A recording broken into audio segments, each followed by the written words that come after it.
Thank you for this opportunity to participate in this centenary celebration of a visionary who created almost a new industry in Chennai and in Tamil Nadu.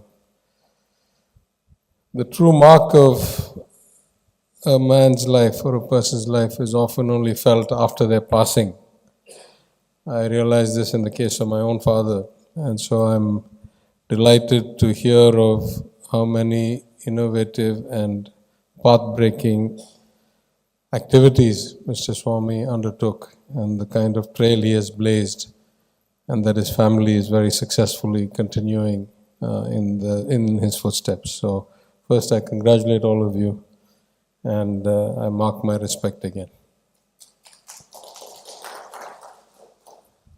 This is a topic that, now many states have got an equivalent goal. Just earlier today, I was in a discussion with a few of my officers in the finance department, and they were just notifying me as we were discussing various things that even the state of Uttar Pradesh has announced a $1 trillion goal.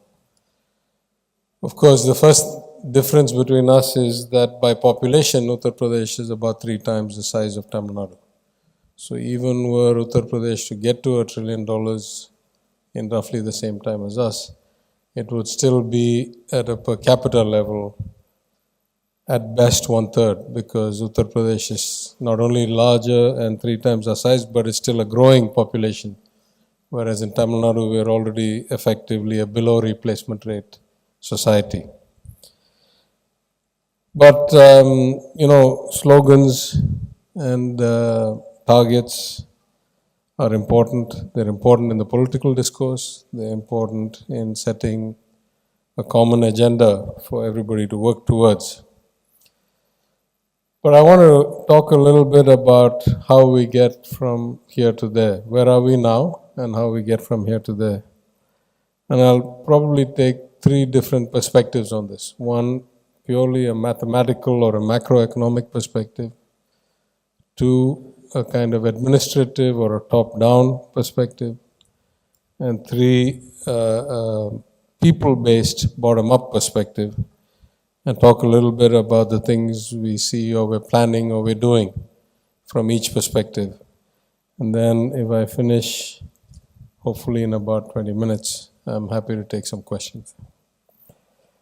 So first, mathematically, the problem with such targets, of course, is that there are 2 or 3 major variables beyond our control. The first is, as I say, population. The same gross economy has a very different feel depending on the size of the population and the rate at which it's growing. The second is that we don't control the value of the dollar. So if we have dollar goals, for example, at 70 rupees to the dollar, Tamil Nadu's economy is already almost 320 billion. At 80, it's not even 300. So, these things are not in our control. And finally, these kinds of targets are set in what we call nominal terms, that day's money. And when you set it in nominal terms, you have a variable of inflation or the weakening of money that is also not in your control. But I don't want to get into the minutiae of macroeconomic detail. If we assume that we're starting roughly at around 300 and we have to get to roughly around $1 trillion, assuming that there's not any dramatic movement in the exchange rate, then really mathematically we're looking at compound annual growth rate or CAGR of about 14 to 15% a year between now and the year 2030. That seems like a lot, except for the fact that inflation, even the RBI's upper range of the target is 6%, and globally we're experiencing relatively high inflation now. A whole different debate why we got here and how we got here and whether it's controllable, but that's for a different day. Realistically, the only thing I want to point out is that to achieve about a 14-15% CAGR is neither that big a stretch nor historically unprecedented. So for example, in the years 2006 to 11, we achieved about 10.15% real growth, x the effects of inflation. If we assume inflation was 5 to 6%, we were averaging 15 to 16% growth between 2006 and 2011.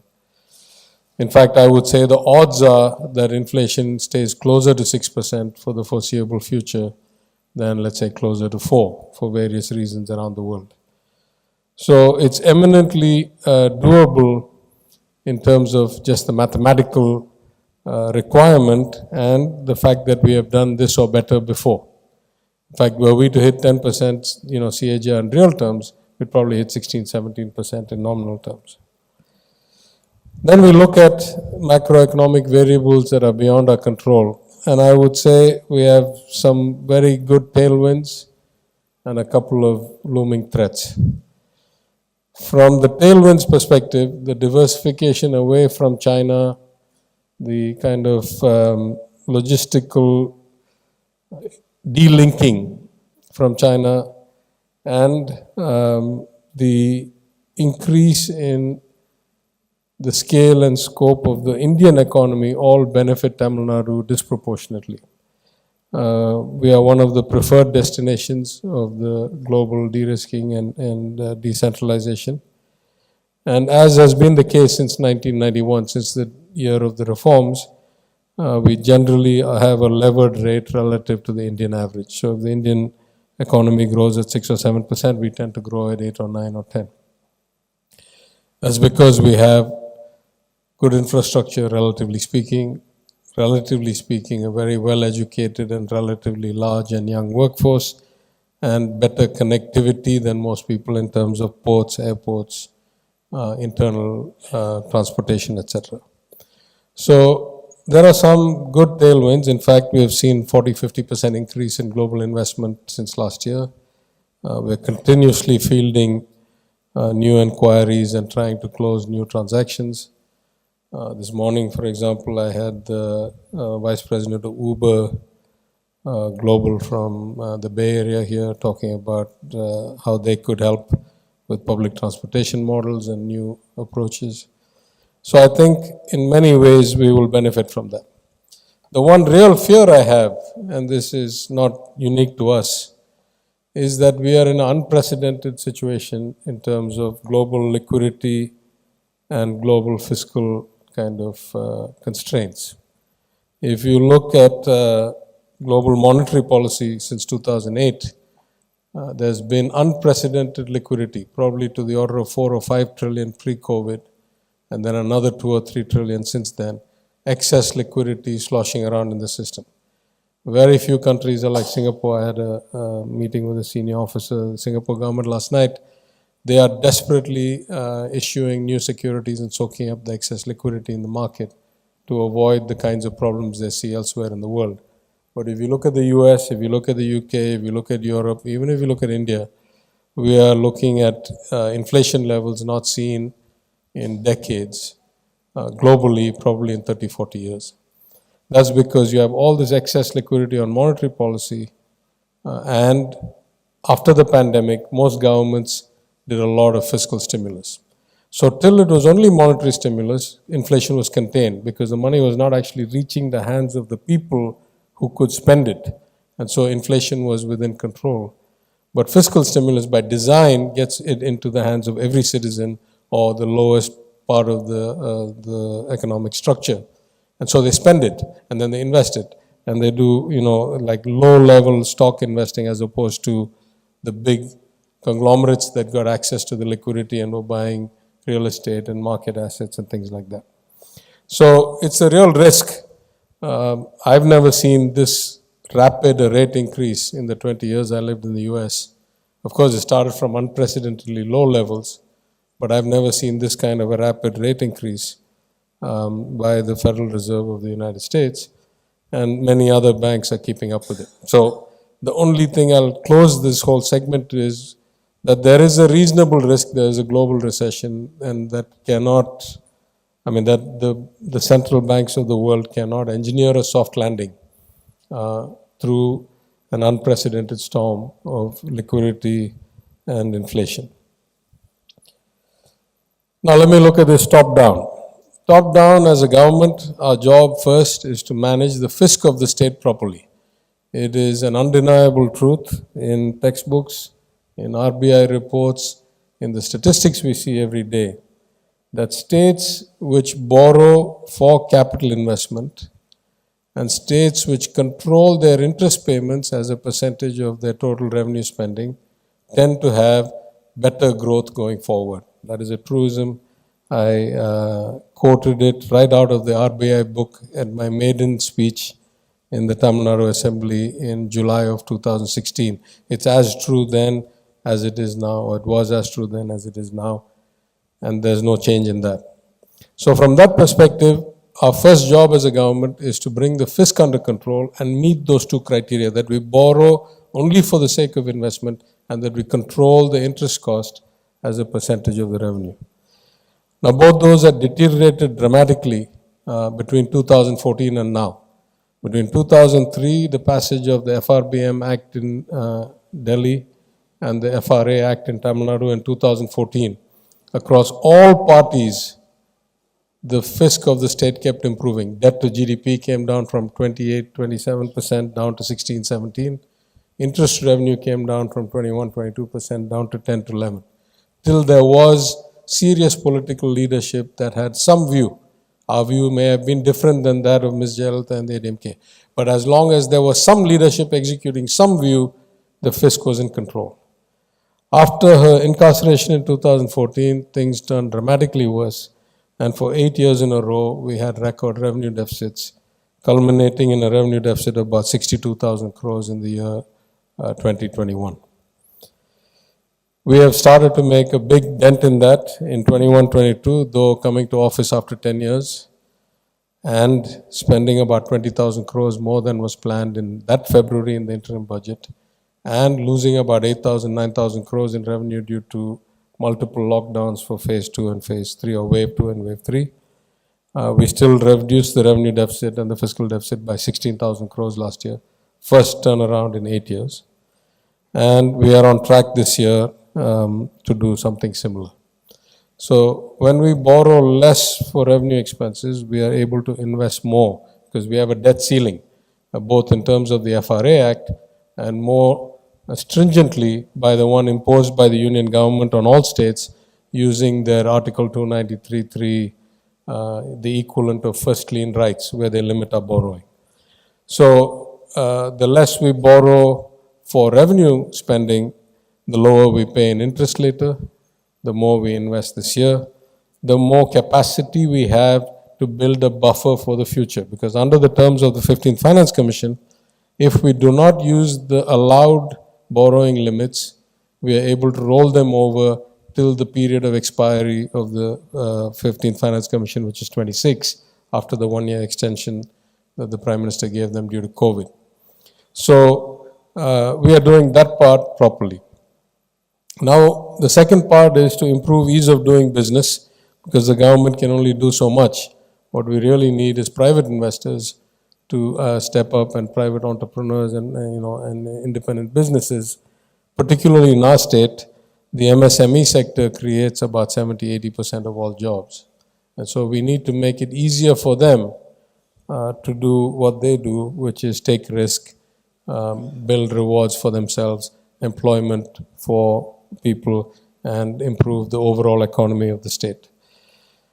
We are doing quite a lot by partly through departments like mine, where we are now actively engaged with the state level bankers committee, ensuring the access of credit, ensuring the distribution of the client base rather than concentration into a few clients, to make it reach as many entrepreneurs as possible, partly through improving communication and training through the MSME department, whose secretary happens to have a double hat as my expenditure secretary in my department, so we work closely together.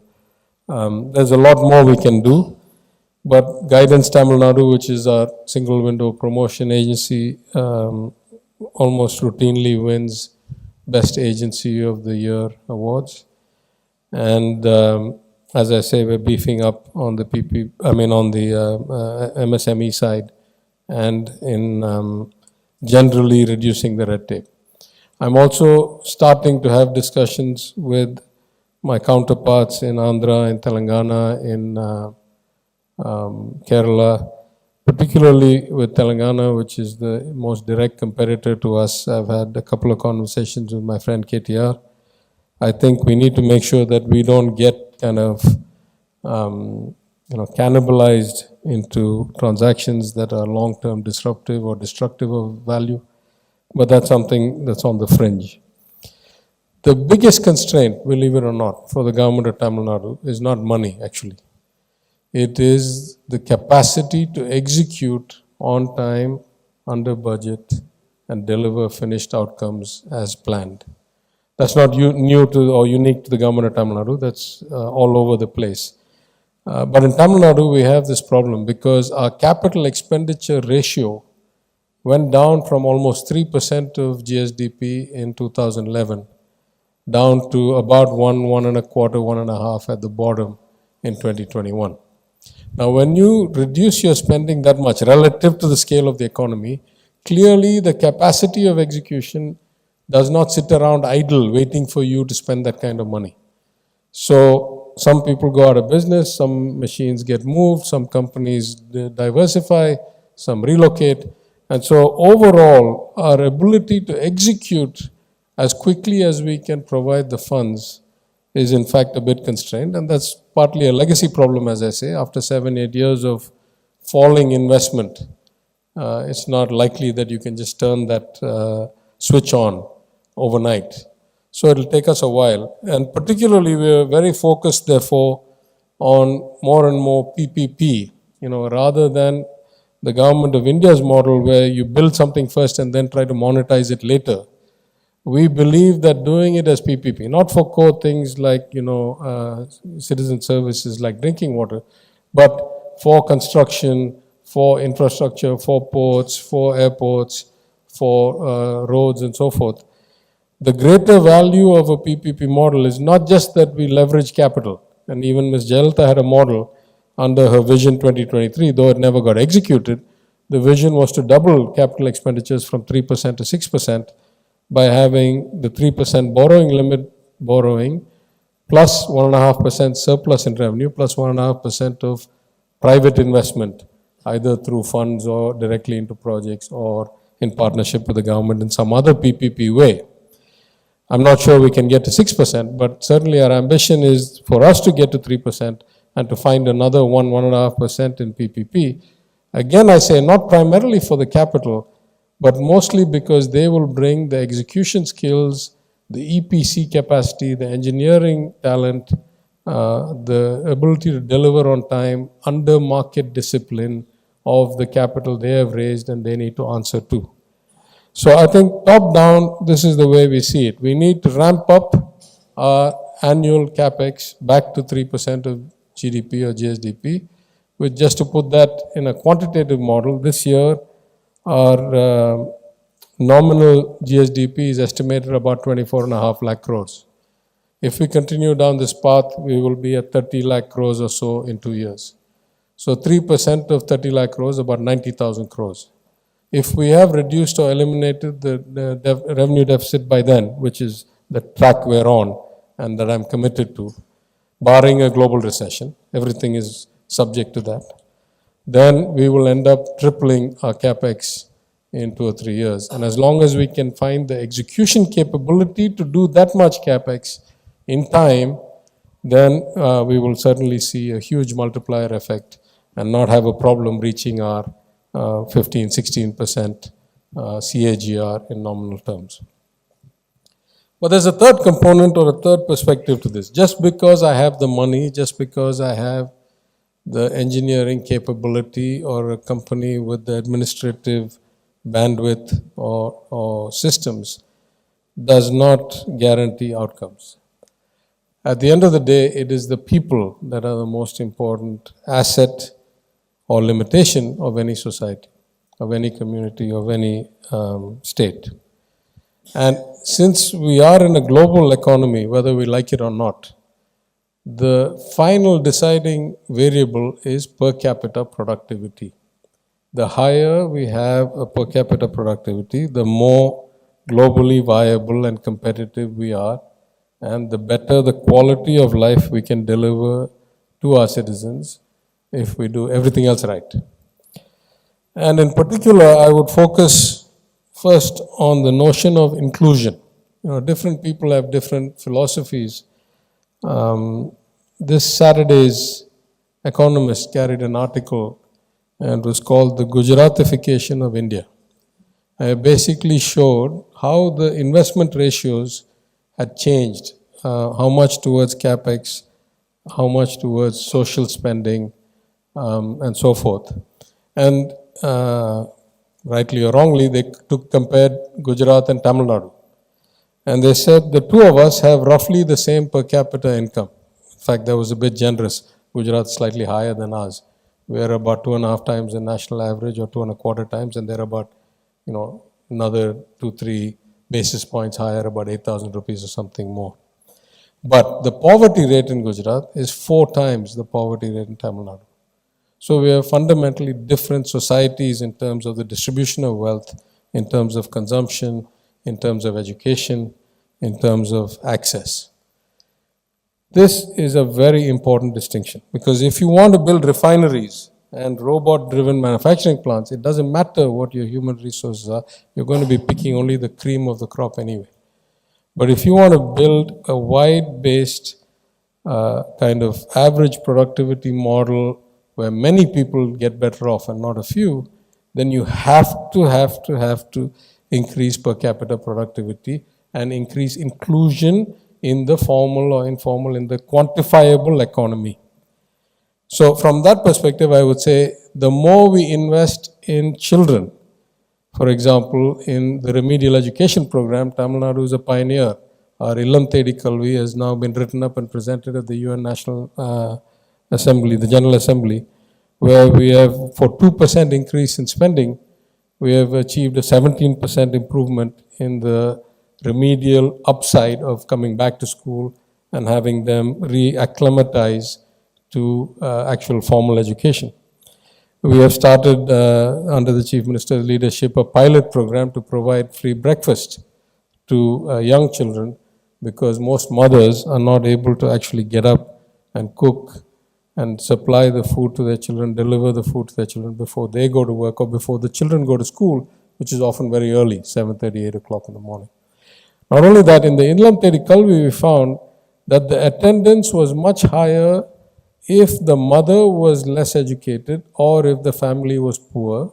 It was natural self-selection, and therefore the benefit was much higher to those students whose parents were not educated than it was to students whose parents were otherwise able to cope with them at home. What you'd expect. The other huge variable, I think, is to truly be inclusive of women in every aspect of the economy. Now, we take some pride in Tamil Nadu. In the Justice Party government starting in 1921, women were given the right to vote before almost any other place, stand for office. We had women legislators, we had a women deputy speaker or leader of the Madras Legislative Council. Compulsory elementary education, when legislated in 1921, covered both boys and girls. We have almost 85% of all 18-year-old girls have either graduated high school or gone through high school. That's not so in most other places. In Gujarat, it's 50%. But that is only a beginning. That is nowhere near enough. Every time I go to a school or a college, especially women's schools, women's colleges, I exhort them. I say, having gotten this good education, having come this far, having more girls be rankers in the exams when we were still publishing ranks or in entrance exams and so forth, too few of them get to operate in the quantifiable GDP calculable economy. Many of them get married or, for other reasons don't participate. And so the government is focused on increasing their activity in multiple ways, starting with something as simple as providing free bus transportation so that they are not dependent on anybody and can actually find their way to work, even if it is as domestic work or anything above that in terms of payment, then The free bus rides enable them, empower them, and free them up from constraints. We focus on a lot of other ways to bring more women into the workforce. We found that though Tamil Nadu has the highest gross enrollment ratio into tertiary education at 52%, almost double the national average and 15 points higher than the second state, which is Kerala. In fact, that was not universally distributed. There was a dismally low college enrollment rate for girls coming out of government-sponsored or government-run schools. So we have now put out this new scheme where any girl who comes out of a government school at 10th class and joins an ITI or a polytechnic will get a 1,000 rupee a month scholarship. And anyone who comes out of 12th class and joins a regular college will get a 1,000 rupee a scholarship, 1,000 rupee a month scholarship, till as long as they are in school and passing. And what this has done is actually created, at least prima facie, an increase in the enrollment. Because in the last SLBC meeting, we got the statistics from the banks, which is where they have to go and enroll for these benefits and scholarship, that all applicants prior to this year's first year students were only about 1.6 lakh. So that's second year, third year, fourth year, across all colleges, all kinds of places, was only about 160,000. We thought it should be much higher. But this year's first year batch alone is almost 1 lakh applicants. So some of it could be just that the awareness is higher, because you can't suddenly decide to join second year. You must have already been in college.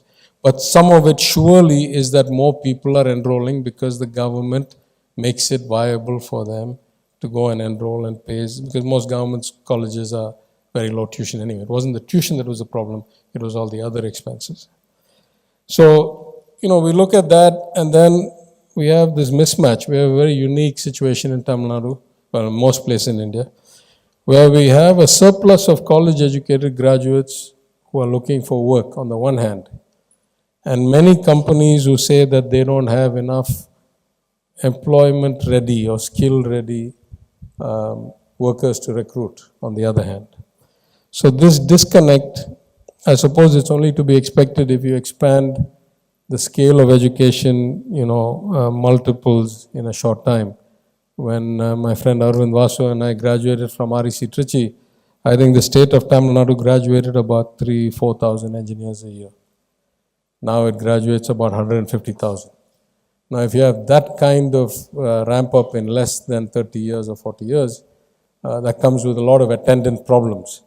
And partly to fix those problems, partly to give proper career guidance counseling to current high school students and their parents, the CM has inaugurated what he calls his PET scheme, which is the non-Mudalvan scheme, which is the kind of skill and work ethic and kind of finishing program model to increase the employability of the workforce, both existing young people who don't have jobs as well as future generations that will come out of school.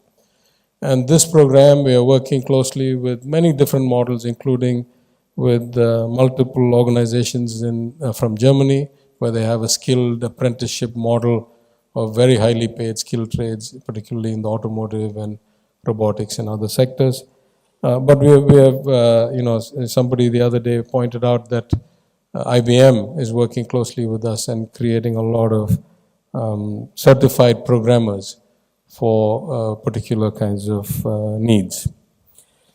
So we can look at it, mathematically, macroeconomically. We can look at it from administration, from a fiscal perspective, most of all from people development and the human perspective. And so I would say in conclusion that barring a global recession, I'm very hopeful that because we will do our part, that the people of Tamil Nadu will certainly step up and put their best efforts. And so we will get to our goal in time. On the other hand, if we were to see a global slowdown or worse, heaven forbid, as I have said in the assembly to my fellow members, as I say here, Tamil Nadu is better hedged than most. I was above all a risk manager in my career in the financial industry, financial service industry, and so I've applied, my own way of thinking and ensured that we're properly hedged as best we can be.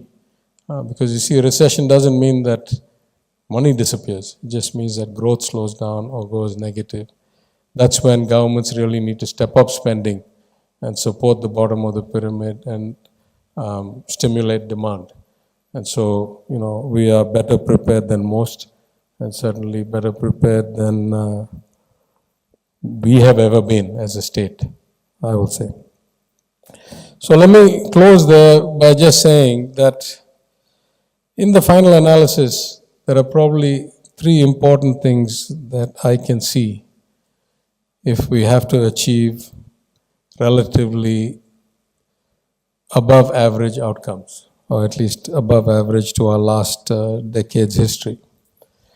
The first, I think, is that we should have compassion. To me, the overarching quality of a public servant, of a government, of a party, of a philosophy is humanity, is that we are here for improving the lives of people, starting with those that are the worst off, the least provided with opportunity, the most constrained.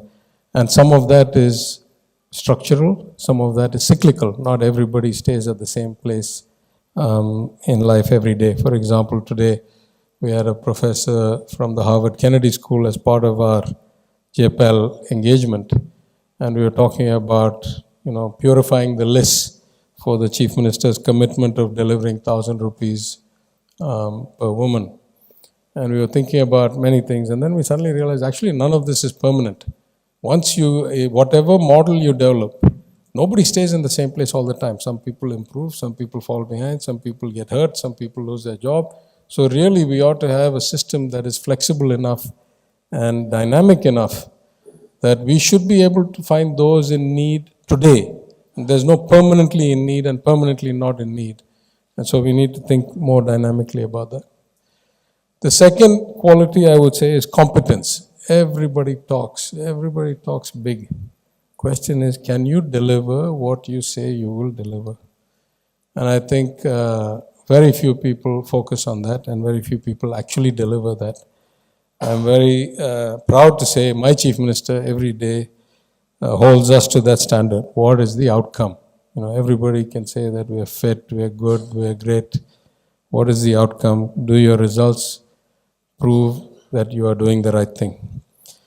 And to do all of this, I think you really need courage, political courage. Because without reform, there is no improvement. You can't keep doing the same things and expect that suddenly the world will give you better results. You want better results, you got to do things differently and better. And in politics, reform is a very dangerous word. I think many of you may have seen, the average age is not so young here, seen a comedy series called Yes Minister and Yes Prime Minister. And whenever the civil servant, Sir Humphrey, wants to put a noose around his minister's neck, he waits till the minister makes a proposal. He says, yes, that's all good, very good, that's great. And then he says, but minister, that's a very courageous decision. That's the anathema in politics, is how many people can make courageous decisions. So I'll close by saying that I've been very fortunate to have a Chief Minister who himself makes courageous decisions, and most importantly backs me, limitlessly backs me when I have to make courageous decisions. And so the confidence I have that we can deliver outcomes is based on his ability to have those kinds of strengths. Anyway, with that I'll stop. I spoke a little longer than I wanted, but I hope it was somehow the dots connected. And